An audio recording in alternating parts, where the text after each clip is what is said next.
Hello friend, मैं आनंद राज। आप सबको भी देखिए, दो पेपर का हम चीज़ बता देंगे। पेपर में लिखा हुआ है सीईटी क्वालिफाई स्टूडेंट को अलग से परीक्षा लेगा विश्वविद्यालय। बीएड सेकेंड ईयर का आपका है बिहार यूनिवर्सिटी के, समझे। और एक पेपर में दिया है कि द्वितीय वर्ष की परीक्षा 29 से 7वें चरण में मिलेगा मौका।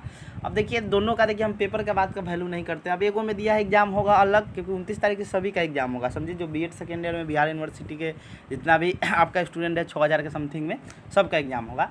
और जो सीटेट पास है उनका एगो पेपर में दे रहा है कि मतलब अलग एग्जाम होगा, समझे। तो इसका देखिए पेपर में कुछ छाप देता है। पेपर के बाद को हम वैल्यू अब नहीं देते हैं। देखे होंगे सीटेट वाला मैटर, आप देखे होंगे कि सीटेट का बोल दिया था 20 तारीख से ऑनलाइन होगा, जो कोई तथ्य नहीं था, समझे।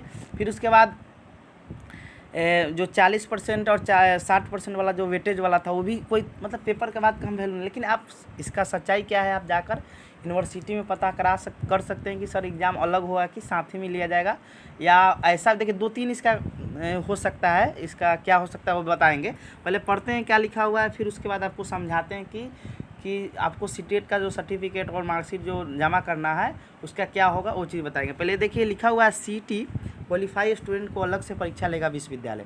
शिक्षक नियोजन 7वें चरण की जल्द जारी होगा।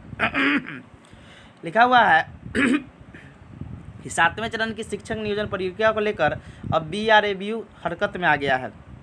सीईटी क्वालिफाई कर बीएड सेकेंड ईयर में पढ़ाई कर रहे छात्र छात्राओं के लिए विश्वविद्यालय अलग परीक्षा का आयोजन करेगा। परीक्षा नियंत्रक डॉक्टर संजय कुमार ने बताया कि विभिन्न बीएड कॉलेजों के द्वितीय वर्ष में नामित छात्र छात्राओं का कहना है कि उनका सत्र 2022 है, ऐसे में उनका परिणाम 2022 में जारी होना जरूरी है। इसी आधार पर उन्हें 7वें चरण के शिक्षक नियोजन प्रक्रिया में शामिल होने का मौका मिलेगा, समझे।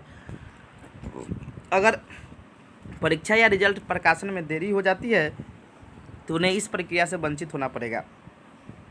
ऐसे में विश्वविद्यालय छात्र हित में अलग परीक्षा कराने का फैसला लिया। अब देखिए, अब ये चीज़ सही है कि गलत है, समझे। अब आप जाकर पूछ सकते हैं यूनिवर्सिटी में जाकर, जो भी चीज़ है क्या है। लिखा है 5 तक कॉलेज सौंपेंगे स्टूडेंट का रिकॉर्ड। लिखा है परीक्षा विभाग ने सीईटी उत्तीर्ण बीएड के दूसरे वर्ष में नामित छात्र छात्राओं का रिकॉर्ड कॉलेज से मांगा गया है। यह रिकॉर्ड हर हाल में 5 अगस्त तक विश्वविद्यालय को उपलब्ध कराना है। छात्र सीईटी का प्रवेश पत्र, उत्तीर्णता प्रमाण पत्र यानी आपका सर्टिफिकेट, और बीएड प्रथम वर्ष का प्रवेश पत्र और अंक पत्र कॉलेजों में जमा कराएंगे।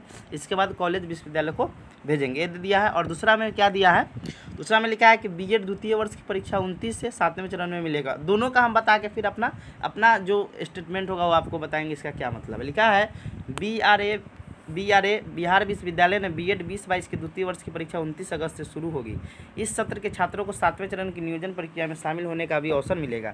विश्वविद्यालय प्रशासन द्वारा इसकी तैयारी कर रहा है। परीक्षा विभाग ने द्वितीय वर्ष की परीक्षा का कार्यक्रम जारी कर दिया है। यह परीक्षा 9 सितंबर तक चलेगी। इस दौरान अगस्त में विभाग की ओर से 7वें चरण के शिक्षक नियोजन की प्रक्रिया शुरू की जानी है। परीक्षा नियंत्रक डॉक्टर संजय कुमार ने सभी बीएड कॉलेज के प्राचार्यों को कहा है कि बीएड सत्र 2022 के सीईटी उत्तीर्ण छात्र छात्राओं का लिस्ट 5 अगस्त तक परीक्षा विभाग को उपलब्ध करा दे। साथ ही सीईटी का प्रवेश पत्र, उत्तीर्ण प्रमाण पत्र, बीएड प्रथम वर्ष का प्रवेश पत्र, अंक पत्र अपने कॉलेज को जमा कराए, समझे। ये आप जमा कराना है, समझे। अब देखिए, अब जो ये लिखा हुआ है इसका आप दोनों का हम मतलब आपको बताते हैं, समझे। देखिए, अब इसका दो हम अपना जो पक्ष बताते हैं क्या होगा। हो सकता है कि आप लोग का जो रिकॉर्ड लेगा तो ये एग्ज़ाम भी हो सकता है। ऐसा चीज़ नहीं कि एग्ज़ाम नहीं हो सकता, एग्ज़ाम हो भी सकता है कि आपका हो सकता है जो आप 100-200 जितना स्टूडेंट होंगे जो सीटेट पास होंगे, तो हो सकता है उन लोग का एग्ज़ाम ले अलग एग्ज़ाम ले सकता है, या हो सकता है कि आप लोग का रिकॉर्ड लेकर एग्ज़ाम हो सकता है कि सबके साथ ले, समझे। और आप लोग का हो सकता है कि रिजल्ट जल्दी जारी कर दे, 5 एग्ज़ाम होने के 10 दिन 15 दिन के अंदर में, समझे। ये भी दो कंडीशन हो सकता है आप लोग के लिए, समझे। तो अब ये चीज़ अब पता, अब स्पष्ट रूप से इसका तो कुछ अभी निकाला नहीं है कि हम एग्ज़ाम लेंगे, क्योंकि तो ऑफिशियली कोई जब तक नहीं आएगा तब तक हम नहीं कर सकते हैं। पेपर का कुछ भरोसा नहीं, कुछ भी लिख देता है, समझे। इसीलिए ऑफिशियली जब तक कोई चीज़ ना आए तब तक विश्वास करना थोड़ा मुश्किल है, समझे। तो इसीलिए आप लोग थोड़ा यूनिवर्सिटी या कॉलेज के थ्रू भी आप पता करवाइए कि सर हम लोग का जो बीएड सीटेट जो पास उनका अलग एग्ज़ाम होगा कि साथ ही में एग्ज़ाम होगा, कि मतलब साथ में एग्ज़ाम होकर फिर उसके बाद हम लोग का जल्दी रिजल्ट प्रकाशित किया जाएगा, मतलब ये सब बात है, समझे। तो देखिए अब क्या होता है इस पर, अब स्पष्ट रूप से जब ऑफिशियली कोई नोटिस आएगा तभी पता चल पाएगा, समझे। तो आप लोग भी थोड़ा अपने स्तर से कॉलेज में या यूनिवर्सिटी जो अगल बगल है, तो अब आज तो बंद है यूनिवर्सिटी, कल हो सके तो आप लोग पूछ सकते हैं, क्योंकि 5 तारीख तक जमा कराना है, समझे। तो ये चीज़ आप पता कर सकते हैं, समझे। तो थैंक यू।